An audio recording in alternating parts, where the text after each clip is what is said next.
All right, it's time to talk about all the fun and exciting things going down this week in Reddit. And we got to start out with the big contest. Okay, are you okay with that? Can I do that?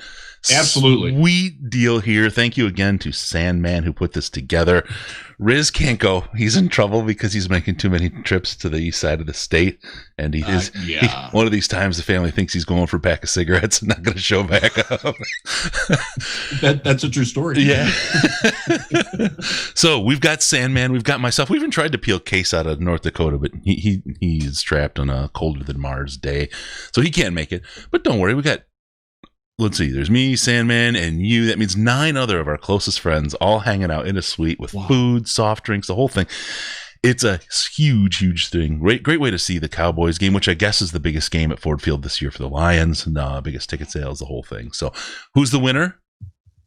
Jeff C., also known as Gerfic. But that goes, it's weird to say, but he says, yeah, they just call it Jeff. That's an old joke. Congratulations, my man. You are the big winner, and we'll see you at the suite. I'll get in touch with you here very shortly. We'll get you your ticket handed over, and we'll go make that happen. You'll be able to take part in the pregame show, halftime show, do a lot of that fun and fun and gun stuff. And also, over on the Sega side, we got a winner, Kyle H., military member. All right, I love to see that. He originally won the suite tickets, but he's in the service and he's on base and can't get back to Detroit right now. So he won the Sega Genesis mini arcade retro system suite deal. Yeah. And I feel like, in where he's at, this might be something that'd be a good way to kill some time and have some fun. So, my God. Cool. I want that. It is so bad. Cool. Check this out. It's got Dig Dug. That's one of my favorites. It's got Sonic 1, Sonic 2. It's got Virtua Fighter. God, I always forget all the different ones it's got. It's got so many darn things. It's amazing how they've created all these emulating things. I wanted the Atari 2600 one because quick story back to my childhood. I was like the coolest kid in first grade because I got an Atari because my mom worked at a department store that sold them. Nice. I was like the first kid in my town to have an Atari.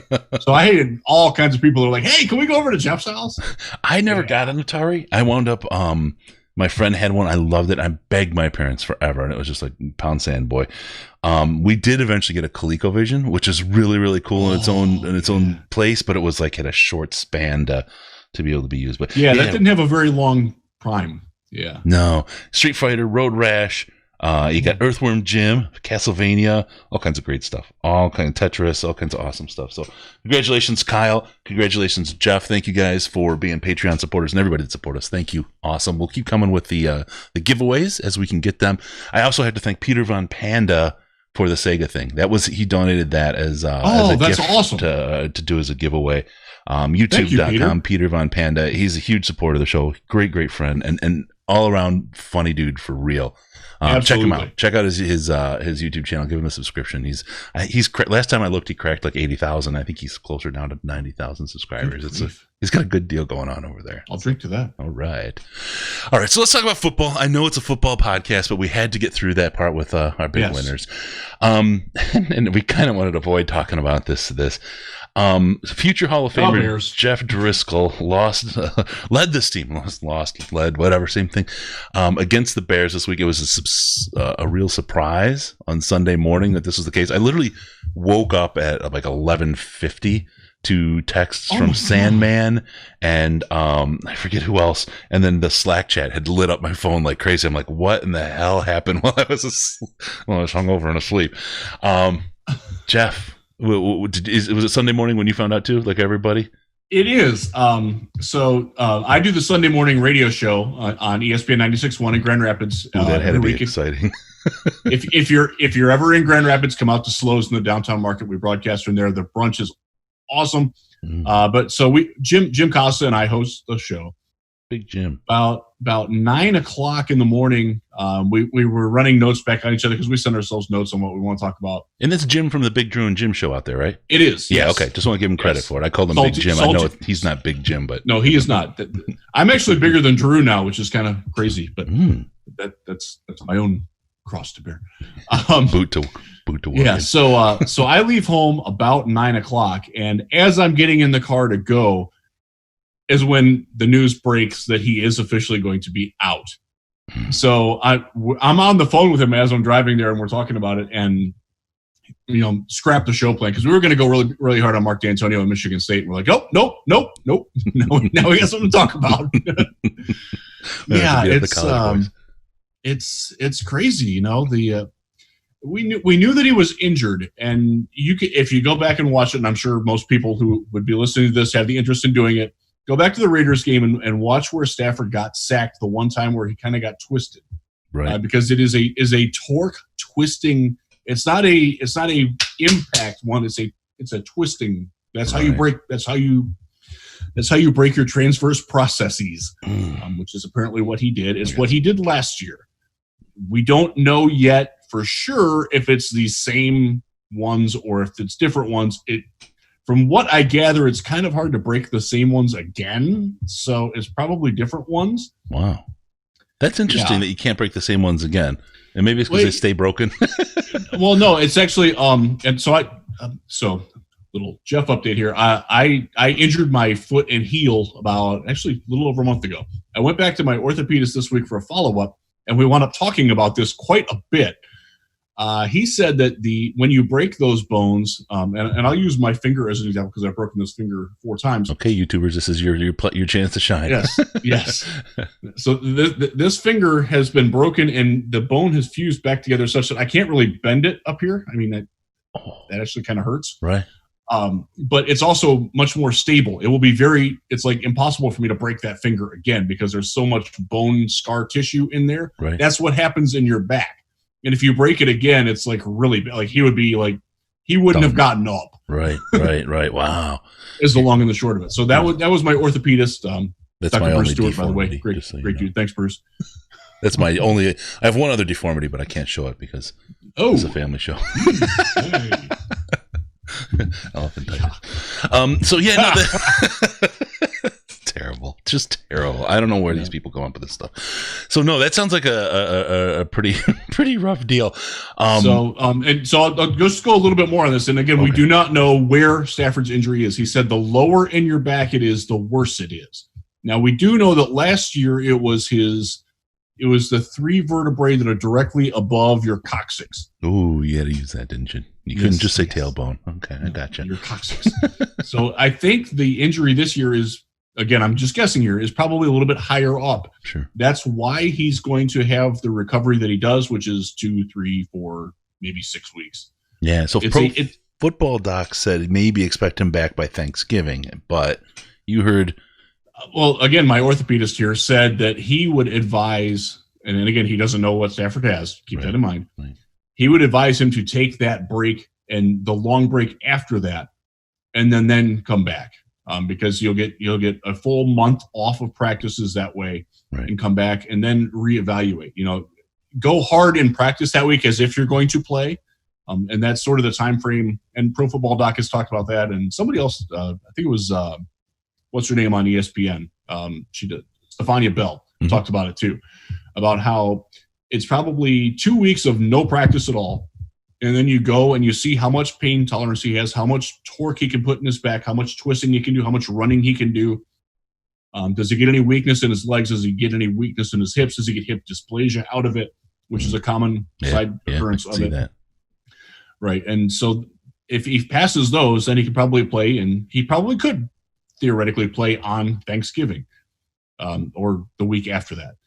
The question would be, though, do we want him to play? Do you? Right. And with future Hall of Famer Jeff Driscoll, why push it? Right. So I'm going to ask you, what did you think of? I did not listen to the postgame show. I'll be honest about that. Sure. What did you think of Driscoll's performance?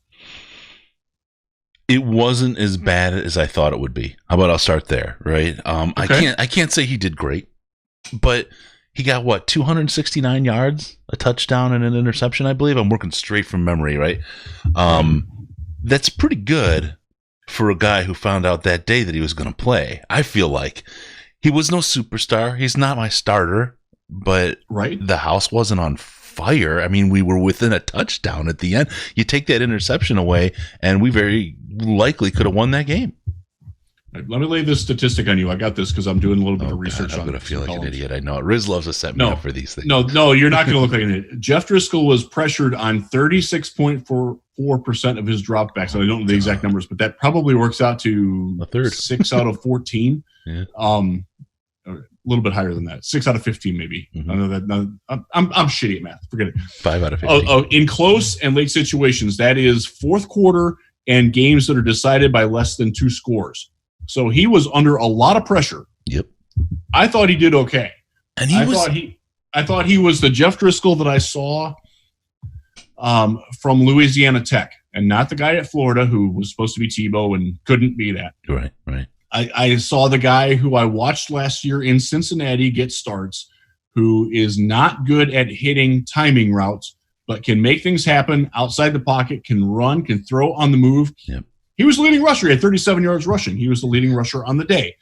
That means he also did this without any run support. Yes. None. Yes. There was none. After Ty Johnson went out with the concussion, J.D. McKissick played more snaps at running back than he had the entire season. Can I give you some strategy for this week? Yeah. Go to the Wildcat and snap it directly to Driscoll. Oh, wait. By the way, he is the fastest Detroit Lion who's on the active roster right now. I believe it. That's what I was talking about. His speed was pretty impressive. The fear is last year he hit 21.87 miles per hour. That is faster than any current Lion hit on the speedometer last year. That is incredible speed, really. I mean, when you it really is. Holy! Why isn't he playing wide receiver? Is a better question. Well, maybe we talk about that with Lamar Matthews Jackson. Back. We can talk about it with Jeff Driscoll too. Yeah. No, he looked good running, and he it's not like he didn't have any moves, right? I mean, so many times when the quarterback runs, it's a little galloping giggles, right? But he did a pretty good job. I mean, look, and especially you get a week to prepare with him. You get some time to kind of tweak what he's plays getting you're calling. all the first team reps this week. He got depending on which beat writer you believe, he either got 10% or 25% last week. Yeah. I don't know. I'll split the difference and say he got about 20. Yeah. That ain't 100. And the other part of it is all of that, and he played on the road in Chicago, which isn't easy, right? Pretty good defense too. Yeah. So led the team to a score on the opening drive. I was very impressed by that. I liked seeing that a lot. Yeah. I think the team believed in him after that. They're like, hey, you know what? Maybe we're not going to lose this game. Maybe this guy can do something. And it felt I wish he would throw the ball down the field more. I wish he would take more chances. That was the big knock against him in Cincinnati. Yeah. And it was true again. When he threw it down the field, good things happen. Kenny Golladay catches a long touchdown pass. Hello. Well, we have some Kenny Golladay issues this week as well. We can talk about. But the thing about it was, it felt like they changed things up after that first and second drive, and they started using him differently. And they went to this stupid run up the middle that we can, as we talked about, the rushing yards were a failure this week. They just. I hate to say it, but the Detroit Lions have just been cursed at running back forever. We should be wise enough to know, and I know Bevel likes to use the run. It is obviously we're back into that mode where we're going to set the run up with the pass. That's a perfect kind of a role for a McKissick kind of back, right? It's a perfect way. If you can focus your offense that way, you can do a lot better than this try to hand it up the middle behind. Well, I don't want to blame coaching yet, but guys that just aren't finding the hole, aren't hitting the right hole, and then using the pass to bail yourself out because you put Driscoll in a tough spot every time you're at 3rd and 10. And then say, okay, now we're going to pass the ball. I love Bevel. I love the offense and how explosive it can be. But I think after the second possession, they kind of misused him and the offense last week. And I think they could have done better. I agree with that. I am so tired of running on 1st and 10, and then it's 2nd and 9. And you don't even run an aggressive run play. Like, I can understand, okay, let's do a smash mouth here. Let's get McKissick or whoever, Paul Perkins, not that he can run, but he got, I think he got 6-7 yards on 6 carries. Right. Get them where they're running towards the line of scrimmage when they get the ball and have a defined hole for them. Maybe have a tight end pull across and chip or something. I don't know. I don't like the passive ones where you have a wraparound draw play. Everybody knows that's coming. Right. I'm sick of that. And that was a criticism of Bevel in both Minnesota and Seattle. Was that they run way too much on 2nd and long. That's been a criticism of Bevel forever. He has not learned. He still does it. Can I? Are you good there? I'd like to move on to a little bit different part of the Bears game. Yeah, please Something do. that drove some conversation. The incredible screams about the failure of the defense, right? And I guess, you know what, tell you what, let's hold that because we're going to talk about a defensive article later that kind of ties into that. Okay. And some thinking about that. Is there anything else in the Bears game that you wanted to touch on here before we moved on? The other thing I'll say, and this is more of a wider arcing thing on the defense. I'm doing research. The Cleveland Browns, the other team that I cover, plays the Pittsburgh Steelers tomorrow night. One of the things that I do is enemy research. The Steelers have forced at least 3 takeaways in 5 straight games. They're surprising me this year.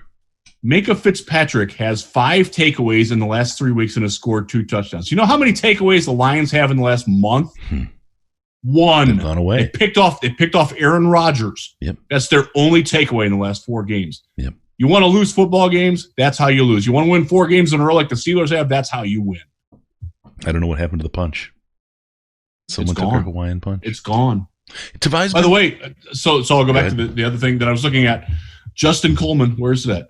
Has allowed 23 completions since week 7, tied for second most among NFL defensive backs. Let me see who's worse. Talk about hot and cold. Yeah. He must be nursing something. He has to be dealing with something. So in the first, oh my God. Oh, he's really not good. All right, we don't talk about that. Oh my God. That's not good. Lions defense has allowed 13 touchdown passes since week 7, most in the NFL. Oh. Let's save that. Lions defense has allowed a passer rating of 128.7 since week 7. Highest in the NFL. Highest in NFL history if it persists. It won't. Good times. It won't. No, you're right. It won't. But all right, we'll go on. Let's save those because I do want to talk about those when we talk about this article later because it's a good article. And I think we can talk about it in a bigger picture package as well as that part. So let's move on. There's something bigger picture package for Paul Perkins, the premier practice squad player. Nice alliteration. Thank you. New topic, completely different topic. And this is one we just thought it would be a good time to kind of start thinking about because there's a lot of talk about some certain people in this right now. Players we may not see on the Lions in 2020. And I'm going to start with the one that's the biggest name. There's a lot of conversation about, and I feel like it's the truth. Love the guy to death. Love the guy to death. Don't, and I don't want people to misinterpret what I'm saying here because I have, I'm of 2 minds on this guy. I'm kind of my heart and my brain, but Darius Slay, I really, really do not think he's going to be here next year, Riz. I agree. I don't think he's going to be back either. And I think it will be, and this is me just I don't know. I have no idea. I'm just guessing that it's better for both parties if he moves on. I do. I think so too. I want to compare this before we go too deep in this, where this team is. God, these things are starting to cross over a little bit. But did you see the movie The Russian 5? No, I want to. Documentary, relatively new, absolutely fabulous. It's available on Amazon Prime if you guys want to go find it. Absolutely an awesome movie. I want to give you just a little bit of. You don't have to be a hockey fan to see it. It starts out with this kind of cloak and dagger stuff and I didn't remember this back then, but Sergei Fedorov had to defect, and he was the first that we got, and they had to do an underground. The State Department was calling one of the Red Wings coaches. Do you know where his whereabouts is? It was crazy. It was like it's a story that they just talked about, but I don't remember it as well as it was depicted here in the documentary. And then they go through how they picked up all the players, how they picked up Scotty Bowman, and then the trouble they had for so many years. And I'll never forget. It was 94, I believe, that the Red Wings they won the President's Trophy. I think they won more games than anybody else in the NFL before or since. Were the obvious contenders for the Stanley Cup, and were knocked out by the third-year San Jose Sharks in the first round of the playoffs. That was 94. Yes, because that was the year the Canucks went to the Cup and lost to the Rangers. I was furious. And longtime fan. I go back to when they used to give away, and I've told people you've heard on the podcast, used to give away a Jeep Wrangler, every game just to get people to come to the games in Joe Louis. It was yeah, right. Think about that. A brand new car, all those games. But that's what they were doing because it was so bad. The Dead Wings and all that stuff. The Dead Wings, yeah. And I remember, I'll never forget. It was the mid '80s. The Detroit Free Press had this joke. I wish I remember which writer had it. What's the difference between the Red Wings and the Tigers? Or what do they have in common? The Red Wings and Tigers. That's what it was. Neither can play hockey. It was, I'll never forget. It was like silly, but it's in the paper. It was crazy. That's good. Yeah. That's but good. It was, and you think about it, you're looking at the Lions, and through very much the same lens in that you're quite, they picked these Russians in the draft in the third, the fourth round, right?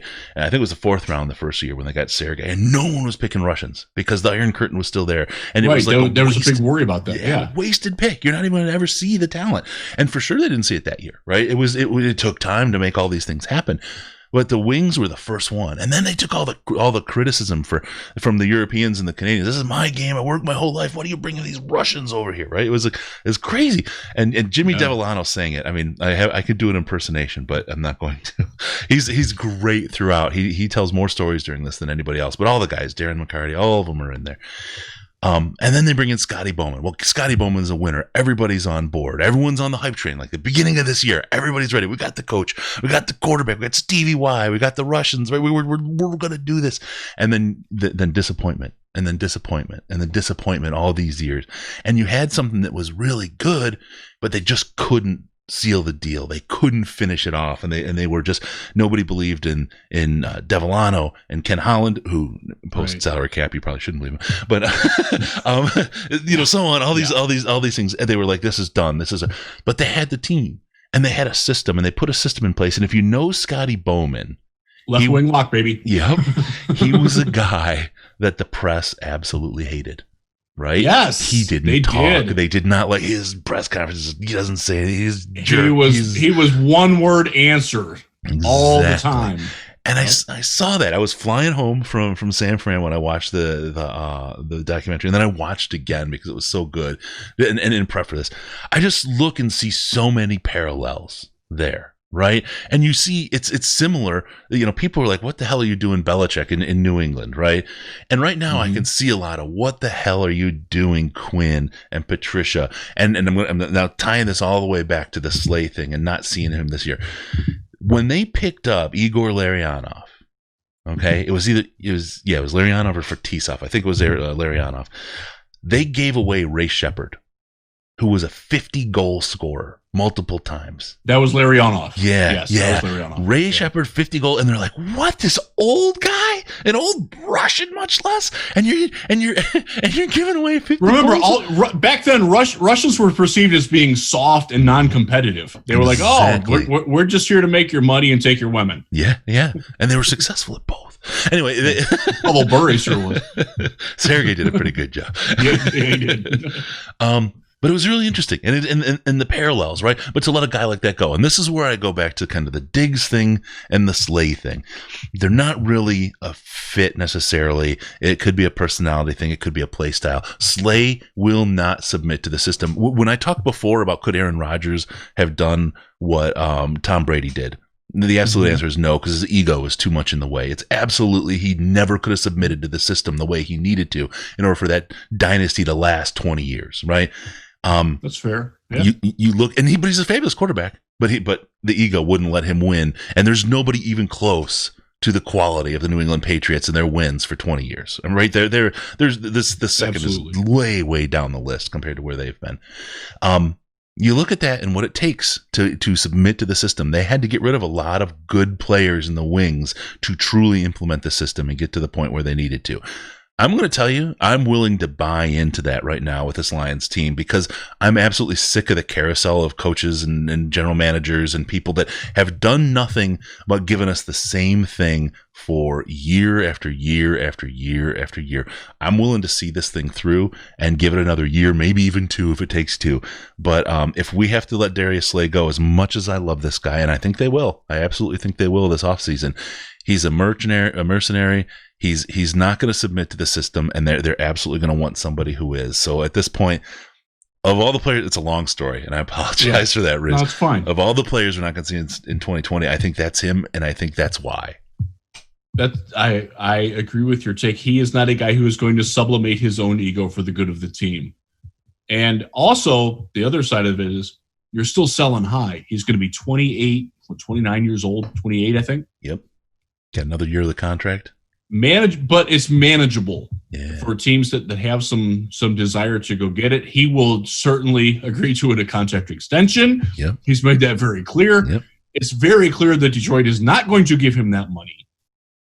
That right there, okay, let's part ways and let's continue to root for Darius Slay on his next team because he's a great guy. Absolutely. I have enjoyed getting to know him a little bit behind the scenes. I really have. He's a good dude. He gets it too. He loves Detroit. There is zero doubt in my mind. He would love to finish his career in Detroit. Yeah. He absolutely would. But he also knows it's business. And he is aware of the business, and he understands that's part of being an NFL player is that you are, for all intents and purposes, a number. Yeah. Yeah. And he saw it with Golden Tate, who was his best friend on the team.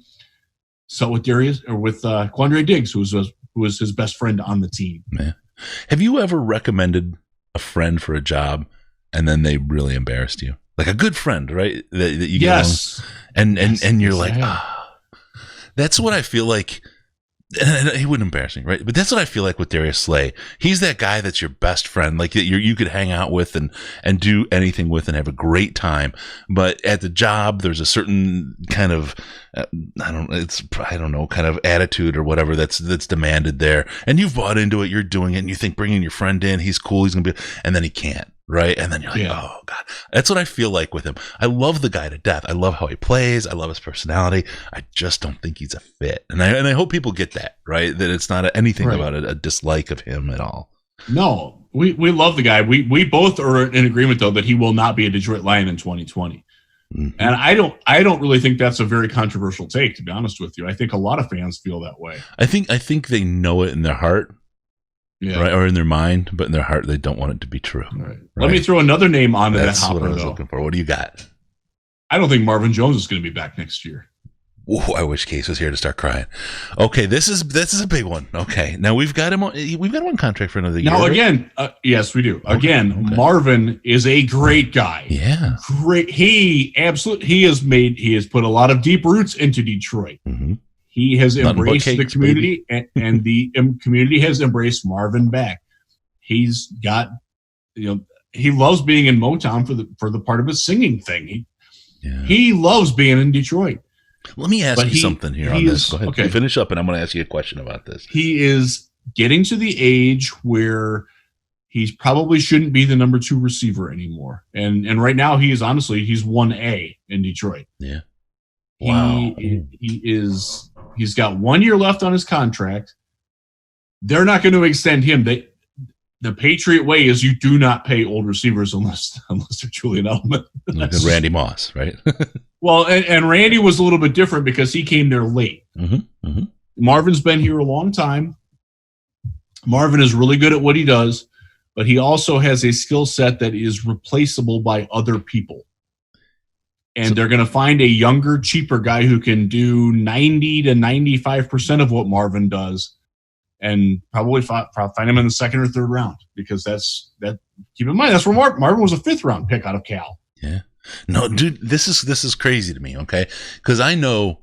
Look, I'll tell you, I like Kenny Galladay, but I think he's a number 2 receiver too. I think our 1A and 1B are number 2 receivers, right? Yes, 100%. But Marvin Jones, and particularly after Galladay's performance this week, Marvin Jones has been a bit of a security blanket for Matthew Stafford. There's both a personal connection, there's a professional connection, and Marvin has been amazing with contested catches. Now, we've said before, it's because you got to be if you're going to be. If you're never open, you got to make contested catches. Right. What's the effect on Stafford here for somebody he's close to? I mean, this guy's got a year left on his contract. Are you saying they're going to trade him or just straight cut him? I think they will look to move him, but I think they will move on. I really do. Oh, okay. I also think that he is another guy who – why was Quandre Diggs traded? Because he didn't necessarily fit exactly what they wanted and because he wasn't afraid to go to Matt Patricia or to the media and talk about what was going on with the team. Right. Marvin doesn't talk to the media that way. He does talk to other players, and he will talk to coaches behind the scenes like that. And I think that the reason that Quandre was sent away, and you and I have talked about this, and people in the Slack chat know where this is coming from, and I don't want to make that public because it's only from one source, and that source has an agenda, and I don't want to burn him, and B, I don't want to state it as fact because it's not, because I can't verify it, but I believe it. It's extremely plausible, right? I very strongly believe it, but I don't know that it's true. I think that is where Marvin is at as well. And I think that they will decide that, you know what, he's not going to be here in 2021. If we can get something for him in 2020, let's get somebody else who's going to be here in 2021, 2022, and beyond, and move into it. If it's CD Lamb, I'll be very happy about that. This is a ridiculously deep wide receiving class. Right. Now, the flip side of that, Kenny Golladay and Marvin Jones are the only two wide receivers on the team that are under contract for next year. Right. They're both up after 2020. I love for sure one of them ain't going to be here in 2021. For sure, yeah. It'll be Marvin. I love what Amendola's doing, but I can't count on him for another year. As much as I feel he is a 1-year mercenary. He made that clear when he signed. The Lions made it clear when they signed him. This is a 1-year thing. Yeah. I can't count on him, even if we could sign him another year, right? I just can't count on him holding up. As much as I love the guy, and he's been really good too. He's been really good. This year's Amendola, I'd be like, where do we sign, right? But there's just too much against it. Okay, he's been very good. I've been very impressed. I underestimated his impact on the team. Yep. So there's a third name that we probably won't see in 2020. Can I guess? Can I go over the lines? Okay. Can I guess one? Yeah. Okay. Is it Rick Wagner? Oh, I was going to say Amendola, but Rick Wagner's a really good guess. All right. Because I got more. I got more guesses. Okay, keep going. Just bring them out. Unload the bag. Wait, let me do this really quick before you go into that, because you're right.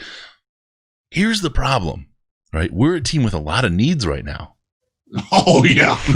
Right? Oh, my God, yeah. And so the more gaps you make by dumping guys, the more needs you have to fill. And we're going to get into this here after this in the next one, but that creates a unique problem. Okay, keep going. Is it Jared Davis? Oh, yeah. Is it Damon Harrison, even after he signed his recent contract, because he's not been good this year? No. Is it A'Shawn Robinson, whose contract is up? I think they keep A'Shawn. I think they keep him. Really? I do. I think we'll see about that. It depends how much he wants. If he comes in at a fair number, I think they'll keep him, because he hasn't been like a world buster, right? But boy, he's deflected a lot of passes. He's done his job. He played really well in the first month of the season. Yeah, he's really done his job. So I think if we can get a fair deal, we'll keep him. And yeah, I'm not certain that he's going to be gone yet. There's a lot of talk, and I could be wrong, but I just feel like he's still kind of one of the anchor pieces that we could have here. All right. Okay. You got 1 more? 2 more? 5 more? Oh, 5. Jesse James. Oh, yeah. That's a sad story. Awful. Yeah, he is not materialized at all. He's terrible. Chris, he's awful. He is not as good as Levine Toilolo was last year. He might not be as good as Luke Wilson was last year. Toilolo, by the way, who's playing for the formerly undefeated San Francisco 49ers. Yeah. Well, Quandre Diggs beat them Monday night with an interception and pass breakup. Interesting that a Super Bowl contender team trusts Quandre Diggs. Yeah, I'm going to need some of that shit. Trust him to be on the field in critical situations in a de facto playoff game that they absolutely had to win against an undefeated division rival. Who's out there? Quandre Diggs. Who's making plays? Quandre Diggs. He did get an interception. Lions couldn't use him. Had no use for him. No. 5th round pick. He made an interception. Now I'm going to be again. I love Quandre, right? But I just want, because people, we react, right? That's the nature of humans. It's the nature of sports fandom. Something happens and we give no context. We just boom. It's like a digital thing. It's either on or it's off, right? There's not any context. And I do want to say on his interception, he was off his man by 7 yards. If the pass was accurate, he would have been burned like crazy. He made the play, though. He made a play earlier in the game. He is the Seahawks trusted him after 1 week of practice. And he fits well. He fits really well to with be what they out do. there in critical situations in a de facto playoff game. And the Lions can't use him against shit. No. What does that tell you about your coaching staff right now? It doesn't tell me a lot, and we'll get into that next. But Riz, I want to talk to something. I think it still makes me very. If you can't tell, I completely lost faith in Patricia and Quinn when they made that move because it was a complete dumbass move. I remember dumbass. Yeah, because they didn't get enough for him, right? But nobody was offering. They gave him away out of trite and spite, and when you make decisions like that, you wind up with a lot of ex-wives with a lot of alimony. Yeah, but they also shopped him earlier. It wasn't just then. It was 2 or 3 weeks earlier they tried to shop him, and nobody was really given next to anything for him. So that's true. It wasn't just a reaction immediately. But I want to talk about something really quick, Riz. Okay, please do. Have you ever felt like, I know you go to a lot of shows, right? I spend a lot of time going to shows too. You ever feel like when you're getting tickets, you're like running in circles? Like you're like the site's a little shady. You're like, what's the fee? What's going on here? Yeah. They don't want to let you know what's going on. It's like, or you go to the site, they're like, oh, here's a new ticket seller. Maybe I can find something. They got nothing, right? There's never the tickets you want, right? Have you ever experienced that, Riz? Yes. Obstructed view. What's that? General admission, but there's no GA pit? What's going on here? Right. Yes. So I know that pain well. I'm here to talk about who's doing it better. SeatGeek. We've talked about them before, right? I've tried them all. I've used all the services and stuff, and we've talked about these guys for years. You guys know one of the things we do here is we're not talking about or supporting any services that we don't use ourselves. And I'll show you right here something on my app for you YouTube people. Right there in the bottom, you can see it. Right, it's on my front page. I do see it. Got the old SeatGeek app. I use it all the time to get my seats. You guys, you got to use it. The app is quick. It's easy. It lets you pick your seat. Where do you want to sit? At what price? You can do it every single time. The app itself, 50,000 5-star reviews. So they got to be doing something right. Look, how do they do it? They got a thing where they pull together millions of tickets from all over the internet, right? They rank them. They look at each deal. They scale them from 1 to 10, and they put it on you in a seat map so you can tell exactly where the seat's going to be, right? And then it gives you a little dot. A green dot, a yellow dot, a red dot, on how good the deal is for those tickets. And evaluate your value. Yeah, right? So you get to go and find the best seat for the best deal. And you're like, okay, cool, I'm going to sit there. I mean, me, I got second row seats last year on Thanksgiving. I stole them for the Lions game. It was awesome. Right behind the bench, sitting there. I got pictures and the whole thing, watching Prater and Martin sitting on their folding chairs at the end of the bench, not quite part of the gang. It was awesome. And even, I mean, I'll tell you, the game or the concert we talked about this weekend, I Prevail. I'm going to do it again. I use SeatGeek. I use the app. Got my tickets to the show there in Ipsy this weekend. It's a great, great deal. So we're talking about SeatGeek. What's the big deal for you guys? Here's a sweet deal. They're working with us to give you guys an even better deal. SeatGeek will give you $10 off your first purchase, and all you got to do is use our promo code. Download the SeatGeek app. Use the promo code LIONS. I mean, how hard is this, right? It's the Detroit Lions podcast. Use LIONS promo code. You get $10 off on your first purchase right off the top. Great deal. You're already picking your best deal. You're already picking your seat. And you use promo code LIONS, and you get $10 off the seats themselves. It's a heck of a deal. Again, guys, SeatGeek, they're here because they want you to hear from us about them. And I'm telling you, I've talked about them for years. I use them. They're a great, great deal. Go over there, concerts, sporting events. You want to go to the ballet and watch Riz do his best performances, go to SeatGeek, get the app, and use code LIONS. Get yourself $10 off. It's a hell of a deal. We're doing what we can to help you guys out while we do these things. And these guys came to us to talk to you. So support us. We appreciate it. And if you want to join me at the Chan and Between the Buried and Me concert the following Saturday, SeatGeek. Get your tickets there at the Fillmore. And of course, Riz used the app. He knows. Oh yeah. I actually used the app. True story. We went to Little Caesars Arena, my son and I. Mm-hmm. My son's dream is to play basketball for TCU. which is odd because he's not even a Christian, but he wants to play at Texas Christian University. Very it's specific. Okay. Yeah. It's all right. So we went there and watched them when they played in the quad pod. Michigan State was there as well. We SeatGeek. We got in the front row of the top bowl. Like, I forget what section it was, but it was like total green, like all the way across the front row. Yeah. So the seats were actually a lot cheaper than buying them from the NCAA. Right. A lot cheaper. Yeah. We got 2 days worth of tickets there for, I think it was $44 a piece, which is great. Yeah. Yeah. Great deal. Love it. And that's the thing that whole, like the whole pricing color thing is so awesome because especially like when I go to the combine in Indianapolis, I go to a Pacers game every year. Yeah. I don't know the Indianapolis market all that well. I haven't lived there since 1986 when I got a Steve Stepanovich growth chart. If you know who Steve Stepanovich is, congratulations to you. Back when Clark Kellogg was still playing basketball. I don't know what's going on in Indianapolis. I don't know what's a good value in what is it, Bankers Life Arena now. Right. So I use the app like that, so I know where I'm going. Yeah, I know if I'm getting ripped off or not. And that's the best part is like everyone's got a budget, right? When you're working on that budget, you can find the best deal and you get your best possible spot. It's really a sweet deal. So, all right, we'll get back to this. This is one of the things we're kind of alluding to, and it's something we want to talk about. And Riz, you can tear this up. I don't care. I'm all right. It's just me. I'm almost done with my Underground Mountain Brown. So. Oh, nice. Was that an Ohio mug? That is an Ohio Bobcats? Mug. Oh, my goodness gracious. So note, this is Ohio, not Ohio State. When Michigan plays Ohio State, they're not playing Ohio. Fucking dolts. Sick of that crap. How many fucking morons have to come up to me and mutter, fuck the Buckeyes, when I'm wearing this on a hat?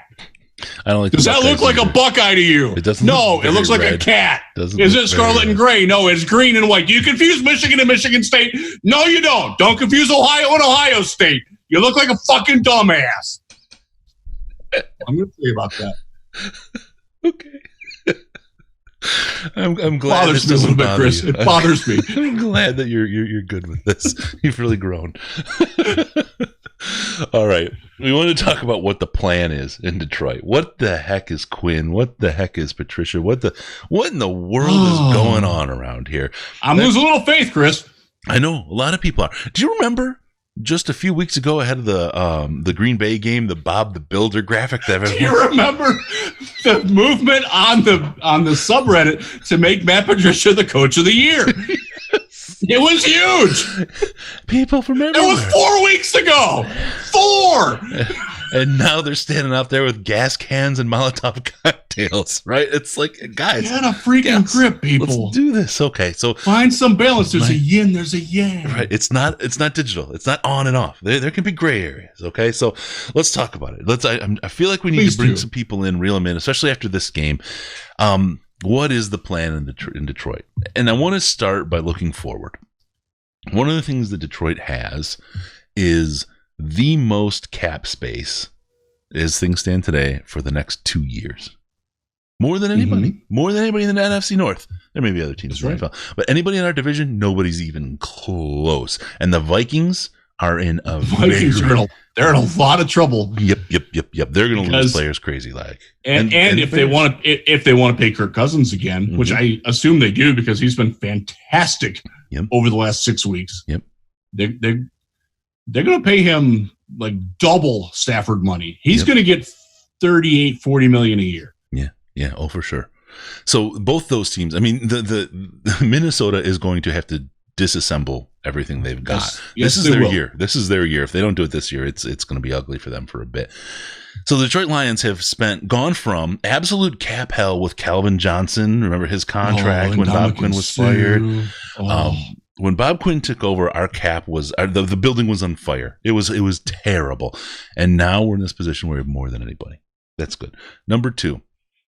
Barring the injuries that have plagued this team this year, and we laughed at the Bears last year and their injury situation because it was just outside the norm. The Lions are in the same position this year with injuries. It's just beyond the norm. It's an extreme case, and I mean, no team can plan to come back and field a superstar team with the number of injuries the Lions have had this year. But even with that being the case, we talked about this a little bit, the team has been competitive. They've been within a score in every game this season except one. Mm-hmm. A couple ball bounces the other way, one thing changed here, one thing changed there, and people are still talking about Coach of the Year and Super Bowl with this team, right? I mean, seriously, it doesn't take a whole lot to bounce a couple of these games the other way, and we're at the top of the division. It's very, very easy to happen. So we've been one Quandre Diggs interception. We'll do it. That's all it takes. I'm not letting that go. Yeah, I know you're not. It's okay. Here, let me just get this right here quick for you. Get the Riz was right horn. Okay, does that feel better? But I don't want to be right. I don't want to. Oh my God, this is like I'm not gonna say it because listens to the show, but I can't win. Okay, you can't win. We look at this team that Quinn inherited with the absolute disaster at the cap. And the other part was we had a couple of star players that were the team, and then garbage everywhere else, right. And very shallow. No depth at all. So what's Quinn done with this team, right? We haven't really put a whole bunch of stars in place. We haven't, obviously, by the amount of cap money we have left, we haven't put in these studs or the stars or these super over the top kind of players. We've been working on a couple of years on getting players that are good, really good, right? Good players, good solid players across the board, and building a balanced team of players that, as we just said, has been competitive. It's a very, very competitive team now. The next step, I think, is once you get that competitive team, once you've built out some depth, once you've got some balance across the team and the players, then you can bring in some of those stars. Then you can bring in those real difference maker kind of players. We've done this so many years where you bring in, we got Calvin, we got Barry, we got Stafford. We bring these one or two players in, and it's electrifying to watch, right? But the wins aren't there either.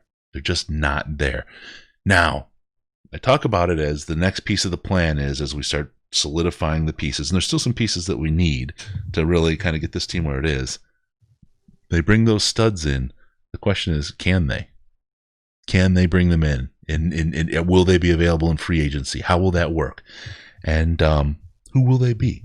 And that's my question I want to pose to you, Riz. If we're a team that we feel we're competitive, we've got a lot of good players across the board at the positions.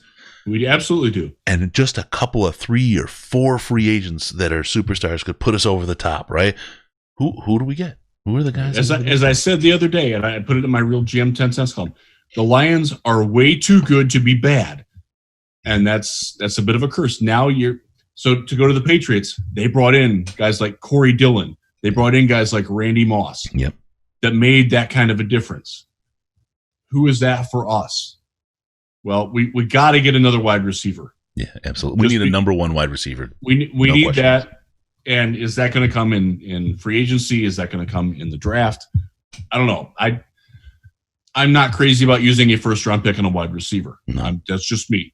I don't think there's return. I don't think you get bang on your buck for that. Unless it's Calvin Johnson. But did he ever win a playoff game?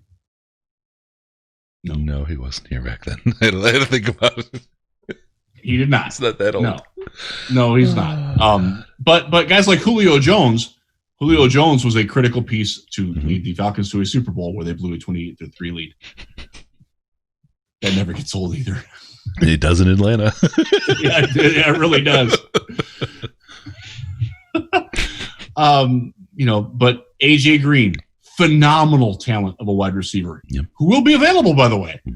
And he's 31 years old, but he's coming off a year where he didn't really play because he's hurt. I don't think he's going to play in Cincinnati. I don't think he wants to play in Cincinnati anymore. I don't blame anyone does. They're a train wreck. That team has a legitimate chance to go 0-16.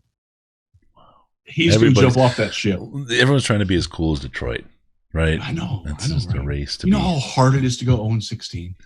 You either have to have a god-awful roster. It wasn't for Detroit. That's the thing. The Lions did. Or you have to have the worst coach on the face of the earth like the Browns did. Like the Lions did, too. Come on. Marinelli was not the guy. In all honesty, I would take Rod Marinelli over Hugh Jackson every day of the week as my head coach. And I would certainly take him as a coordinator because look what he's doing in Dallas. Today I would. He's had a lot more experience and a lot of growth has happened. But he is a phenomenal teacher. And this is a disconnect. And somebody actually, I forget who it was that talked to me about this on Twitter today. when Brian Zanders came in the Mayhew regime, and they talked about integrating what the coaches want and what the scouts see, that wasn't something that Millen ever comprehended was something that needed to happen. They got to get so Marinelli got all these guys who he's a phenomenal teacher. There is not a better defensive teacher, period, in the NFL today still. Yeah. But he's not a guy who's a tactician. He's not really a motivator other than slapping a guy in the ass and telling him good job. Oh, that'll motivate me. Yeah, me too. But finding the guys who fit with your coaching style, and I think that is something. That's something that that's probably why Darius Slay won't be back next year. Well, fit the system. Fit the system. Right. You're finding guys who will respond to what Patricia and his chosen coaches. And Darrell Bevell sure looks like a chosen good coach who, by the way, was out. He has no Patriot background.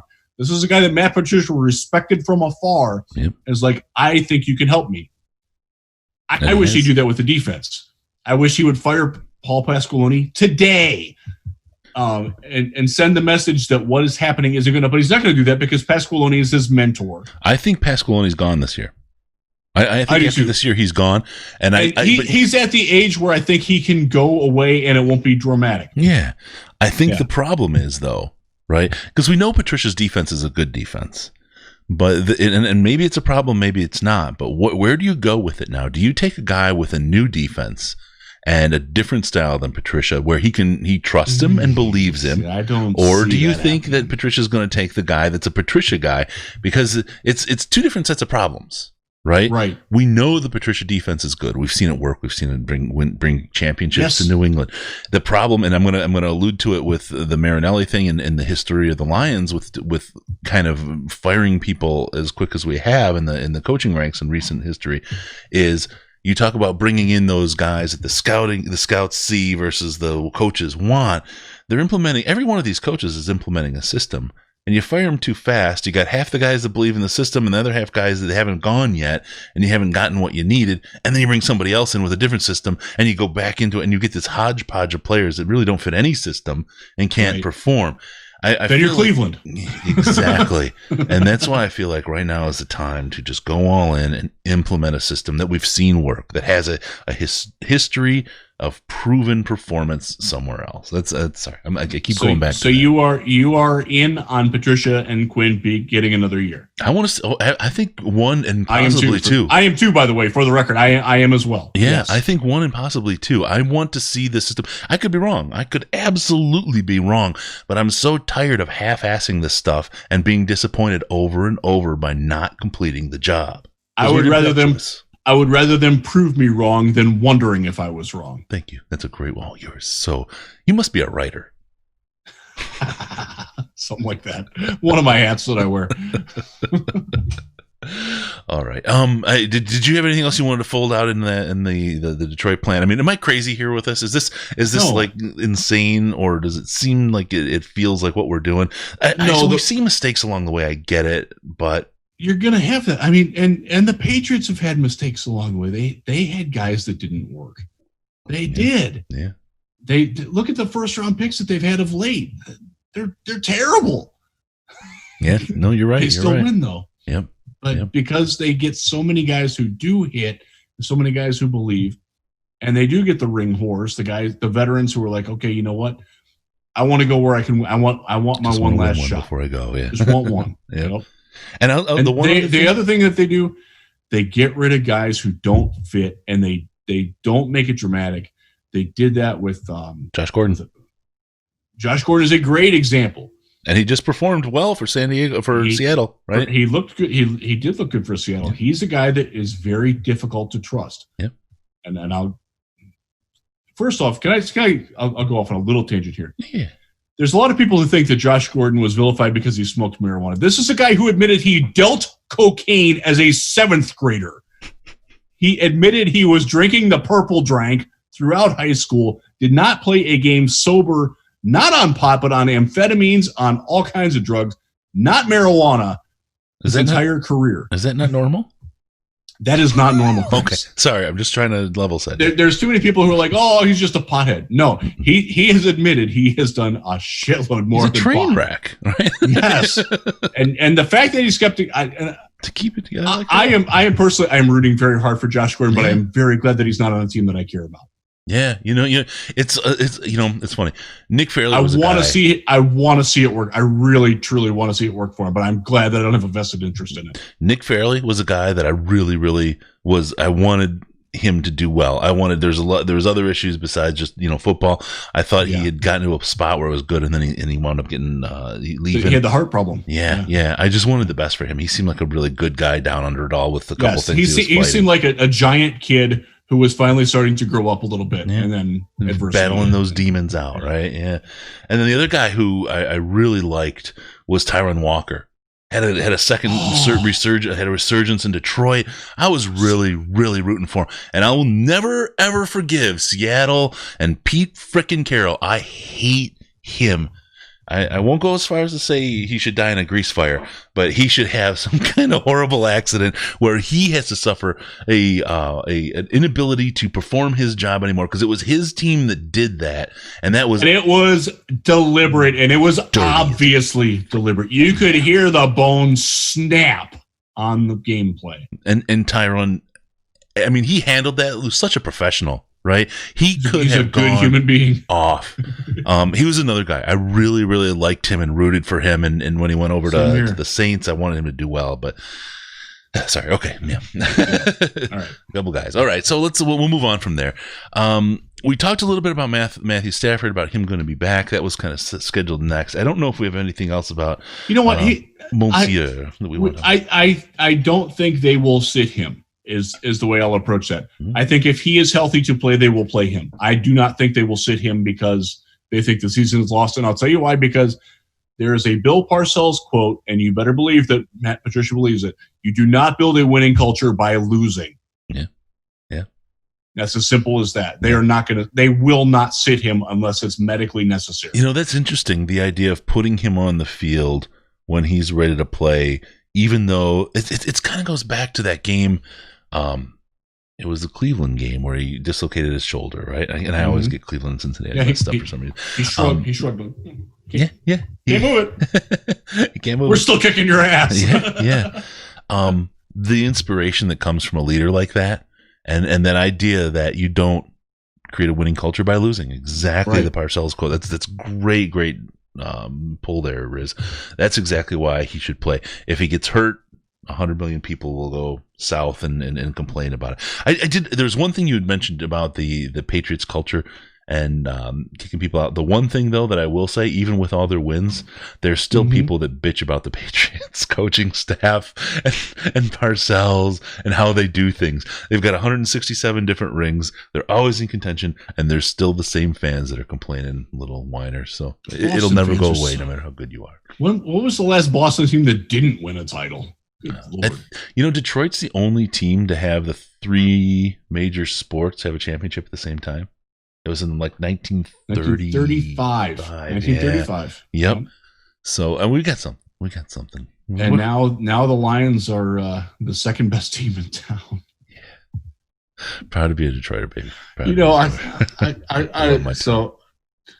I full disclosure, I'm a huge Cleveland Cavaliers fan. That is my number one sports passion and has been since I was a little kid. I do like watching the Pistons, and I've watched almost every game, and I have really enjoyed watching Derrick Rose play. And there's some brightness there, and I love the improvement that Luke Kennard has shown this year. Yeah. And the Pistons they're interesting. Unfortunately, they're not very good. Yeah.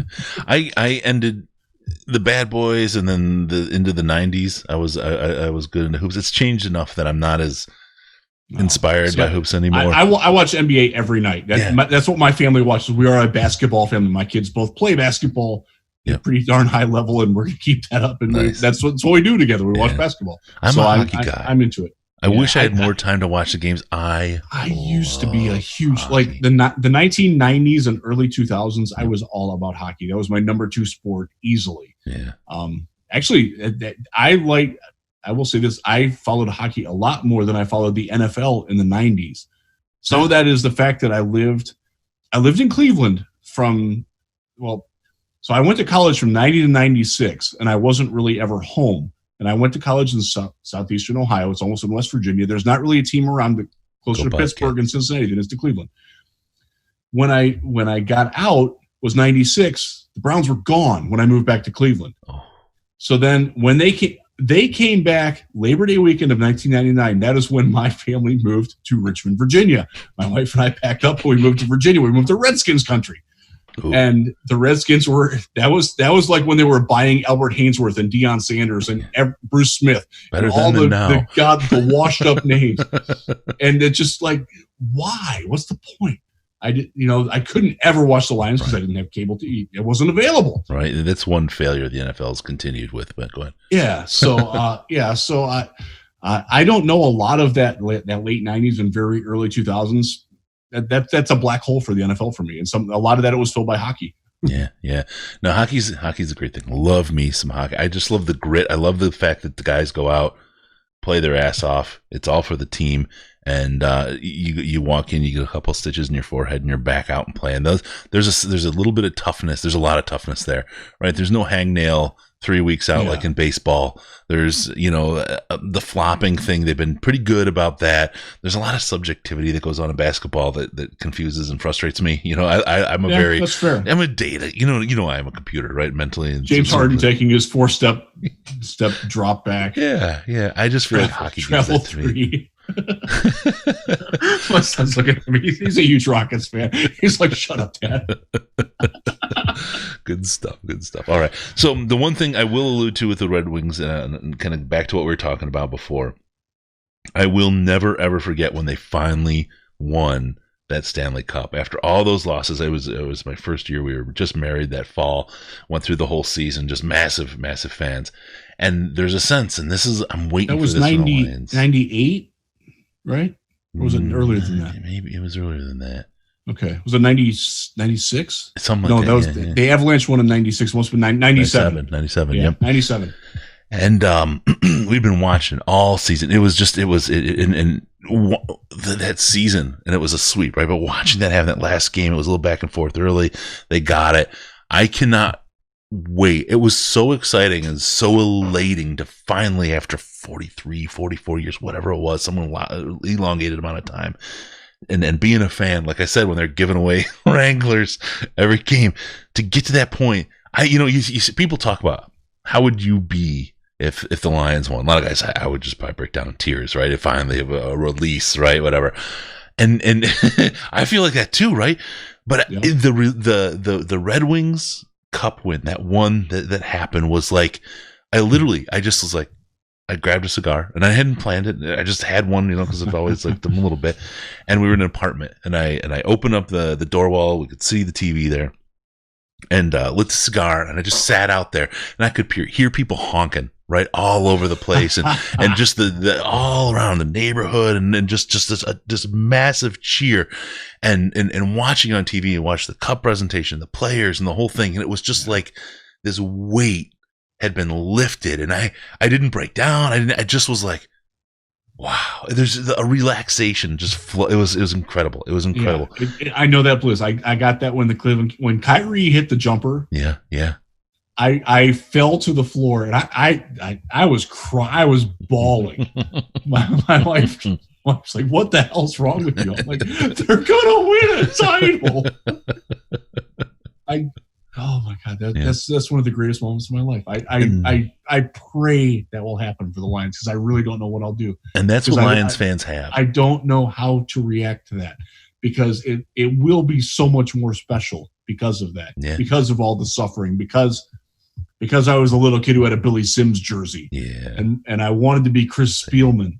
Same. It's one of those that will be 40 at least years. They're not winning this year. They're probably not going to win next year. And the effect in the city, right? I remember the Wings when they did. It was, and then it was stolen away with a limo accident. But there's an effect that this will have, and at that moment, you're going to look back and you're going to say, It was worth it. I feel vindicated. I feel right. Now, 2 days later, the people are going to pop up and say, "Got to fire, quit." They're the dummies will pop up, right? That are never be there. They will be out there. They're like, "How come he didn't win it sooner? Stafford's a bomb. Now let's get rid of him while he's still." Those people can die in the enjoy it. It's coming. It is. It's not this year. It may not be next year, but when it comes, this is why you're a fan. This is why you're into football, because when that happens, that sense of that's why you stay. Wow. That's great. All right. With that, let's take a quick look ahead to, well, before we look to the Cowboys, I got to tell you guys, go to fanatics.detroitlionspodcast.com. Get your gear, show up, get your, whether it's Red Wings gear, if it's Cavaliers gear, if it's Pistons gear, wherever. Head on over to fanatics.detroitlionspodcast.com. It'll take you right to their site, and you won't even know you rolled through the Detroit Lions podcast. It'll set yourself a cookie, and they'll give us a kickback based on what you purchase. It's a great way to support the show. Also, Amazon.com does the same thing. And we get a little extra cash when you go to Amazon.detroitlionspodcast.com to do your orders on Amazon. So it doesn't cost you any more. It takes a little bit out of Bezos' pocket. Don't let him buy the Lions. Don't give him the money for it. Don't let him do it. So can I talk about that for a second? Because that's a big rumor right now that Jeff Bezos is going to buy the Lions. The NFL is using Jeff Bezos to get a team in London. He doesn't mind being the bad guy, the guy who wears the black hat and takes a team there. It's not going to be the Lions. That's not helping my advertising pitch here, Riz. What we want to do is get people to go to Amazon to Detroit Lions podcast so he doesn't get all that money and doesn't buy the Lions. We're protecting the team here, right? So we'll go a little macroeconomics here. The Lions are one of the least valuable NFL franchises. They are the second least profitable NFL franchise. A smart guy like Jeff Bezos is going to buy a more profitable team.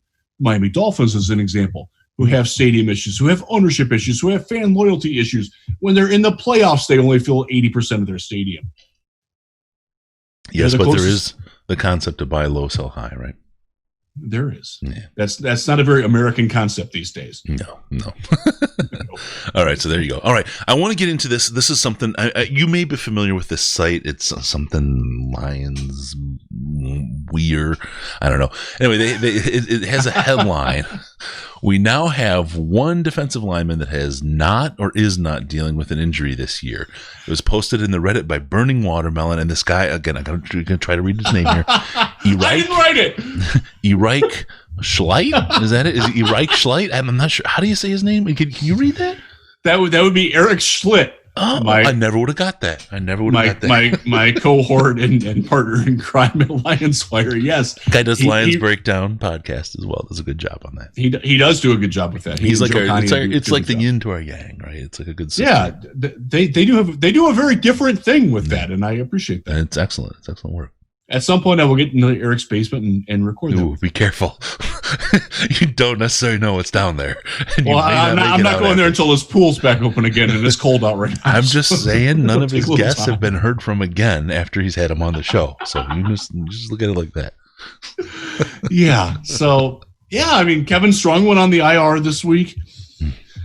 Deshaun Hand doesn't stringer Kevin Strong, right? I know, right? Great story, by the way. That guy... That's the guy you can wrap your hands around. Great story. And Eric likes him a lot. Has built a relationship with him, which is pretty cool. Deshaun Hand doesn't look like he's going to play. Snacks has been injured all year. Still not 100%, I don't believe. It's one injury after another, after another, after another. Yeah. All the guys have been hurt at one point or another. A lot of them at the same time. It's hard to build a competitive team when the alleged strength of your team is your defensive line and you're building around a strong defensive front and all those guys are hurt and Jared Davis is terrible. What are you going to do? And hurt. And I'm going to challenge that. And here's how I'm going to do that. I never heard Bob Quinn or Matt Patricia tell us the defense is what was leading this team this year, right? No, they didn't. No, I did. I know. And a lot of people who purport to be writers as good as you, but we know none of them have said the similar things this year, right? That's been kind of the company line, if you will, that's been paraded out there. But one thing you want to look back on, I remember way back when Peyton Manning had Marvin Harrison and Stokely, Reggie Wayne, and what do they call them? The touchdown ballerinas, because it was all passing. It was all about offense. And do you remember how bad that defense was? It was just they had Freedy and Mathis and nothing. Right? Their team was built to outscore the competition. That's what they were for, right? And what did we do? We focused a lot on, hey, we're putting some pieces in on the defensive side of the ball, but I think in retrospect, especially how this offense has been running, we've been built to win on the offensive side of the ball. And we're going to let our system kind of do what it does. And we know we're going to get scored on, but we're going to outscore the competition.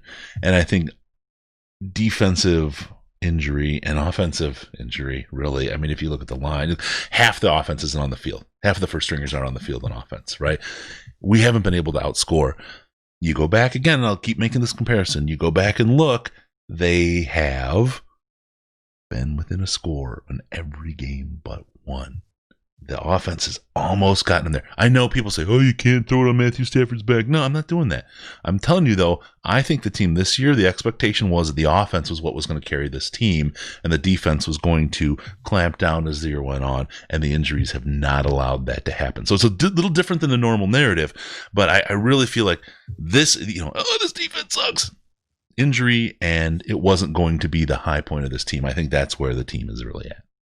So I'll counter, and I will use my Sunday morning co-host and friend Jim Costa, who talks Big about Jim. I'm going to call him Big Jim. I don't know why. He is not Big Jim. It's Big Drew. It is Jim. Big Drew. I'm just going to call him and Jim. There you go. What's up, and Jim? So one of the things that he says a lot, and I tend to agree with him, is that you have a defensive-minded head coach who's this alleged mastermind who always portrays himself as smarter than the room, and his defense is god-awful.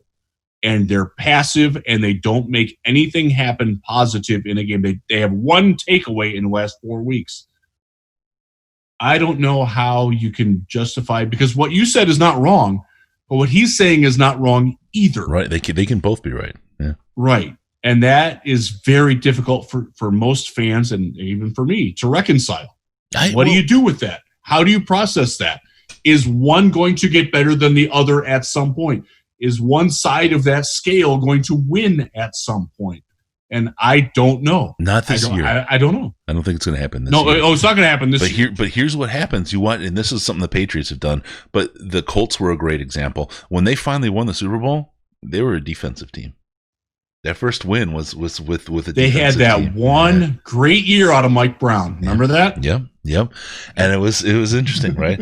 But they went back and forth. And the Patriots do that. They go back and forth, and they concentrate on what they think is going to win. Because again, if you think about how the defense was structured, and I call it, contain and cover and contain the defense, right?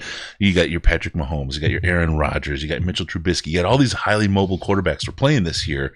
The defense is going to be kind of attuned to that kind of play, because that's where the similarity is, and that's where you probably find the most effective piece. You're not going to do it great against every team in that way, as we've seen, because we haven't had pass rush in many games, but that will at least keep you in the games you need to be kept into, and give you an advantage in games you need an advantage in, and then you rely on the offense. I think it's a plan when you plan the season and look at who you're playing and what styles of offense and defense you're playing, and you say, okay, now let's build around that, right? Because you can't switch your whole team up week to week to week to play. You've got to start playing some bigger averages when you construct. But that's sort of what Patricia does as a defensive mastermind, is that he's going to tailor each game plan to each individual opponent. Well, I think you do, but you can't tailor the players, right? No, well, I think they're trying to do that, though. Yeah, and I think that's one of the mistakes they're making. Yeah. Okay. I won't say that you're incorrect there.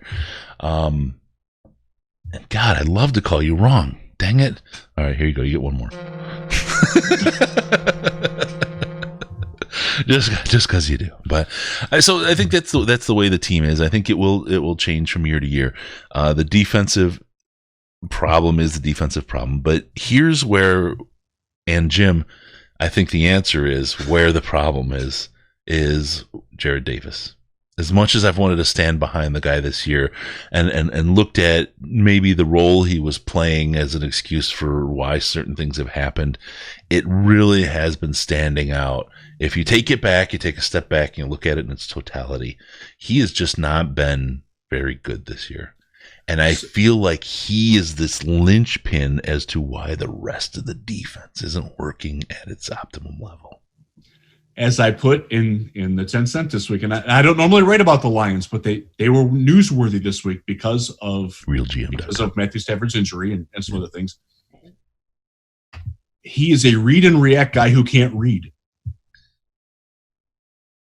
It's as simple. It has multiple meanings. Sorry. It really is as simple as that. He cannot read what's coming at him. He cannot anticipate the play. He is thinking. He's a serial guesser. Ooh, okay. Or the flip side of that is, if he is thinking, he's too late. He gets to it too late. That's why, and that's where my head is at. I mean, I'm fair. I'm okay to be wrong. My feeling is he's thinking, and that's why he's late. He can't react naturally. He's not up to that speed. He's not up to that football IQ level where he can just react. So how do you mitigate that? You give the helmet to Jelani Tavai, and they did that in Chicago, and Tavai played great. He was really good. Oh, by the way, Jared Davis had his best game in a long time, too. Can we say how Tavai has surprised? There was a lot of WTF when he was hired, when he was drafted, and then there was like, okay, we're gonna make ourselves feel good, we're gonna rationalize the situation, and then okay, he looked really good. He's a rookie with the headset and his helmet, who's not super fast, is quote unquote a thumper, right? Who did really, really good out there. I mean, I have a lot of hope for that kid. I'm incredibly surprised. I'm really down on a different guy, Arawariye. I would love to see them try to get him out there for some snaps. He's active. He was active.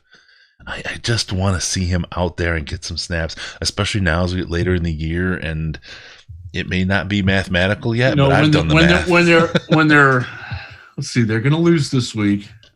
Then they play Washington after Dallas, right? That's an Warrior game. They'll beat Washington. Yeah, I actually think they'll beat Chicago in Thanksgiving too. So I absolutely.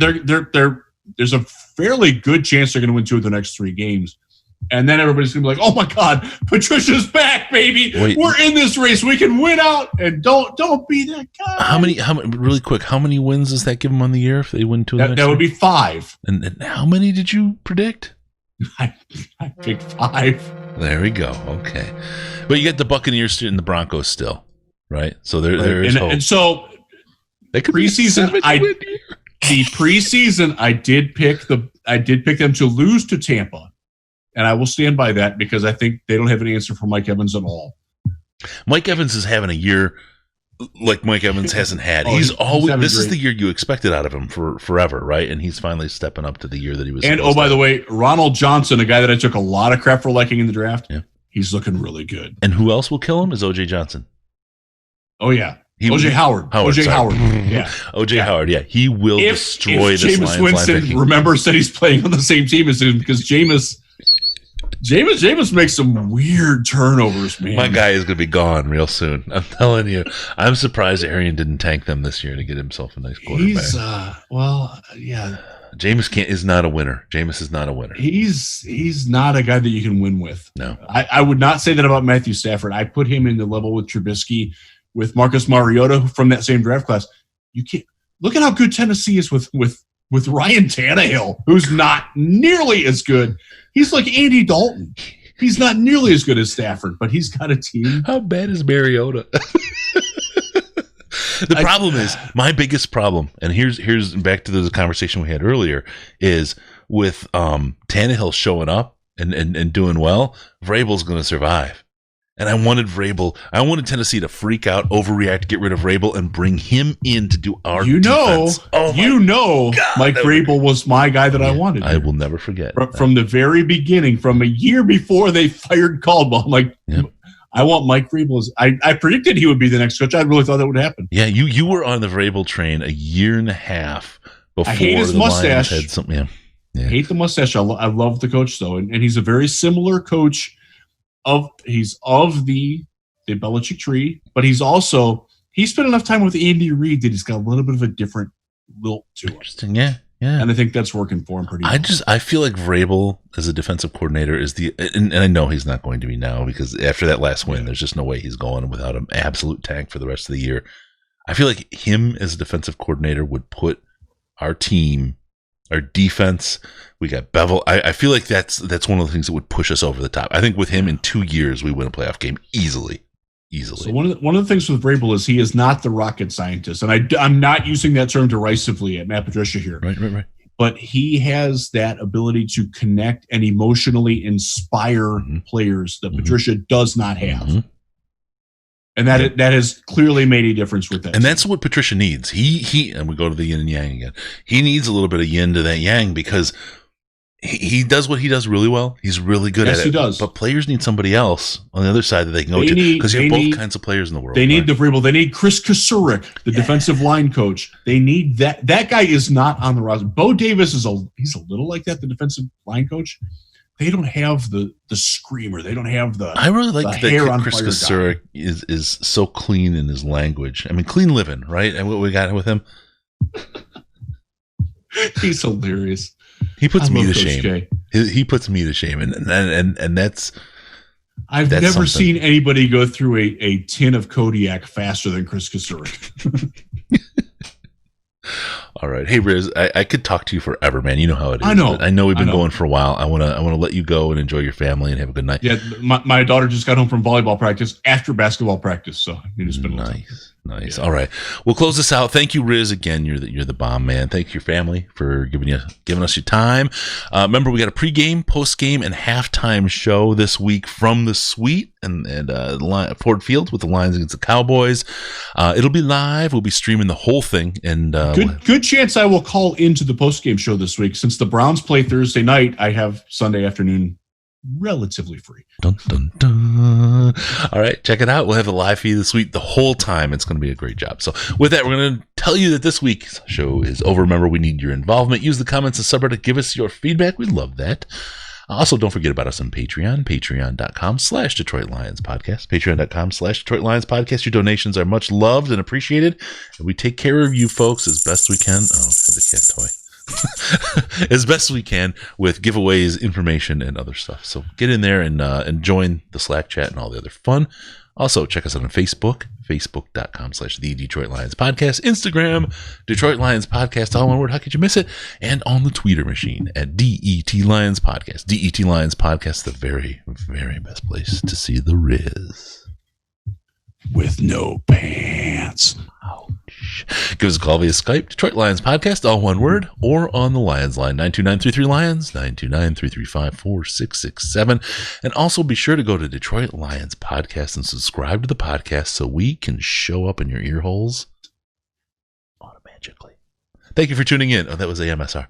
Thank you for tuning in. We're going to see you next time on the Detroit Lions Podcast. Remember, no pants, no toasters, no hot tubs, no problems, baby, because we're your Detroit Lions and Reddit connection.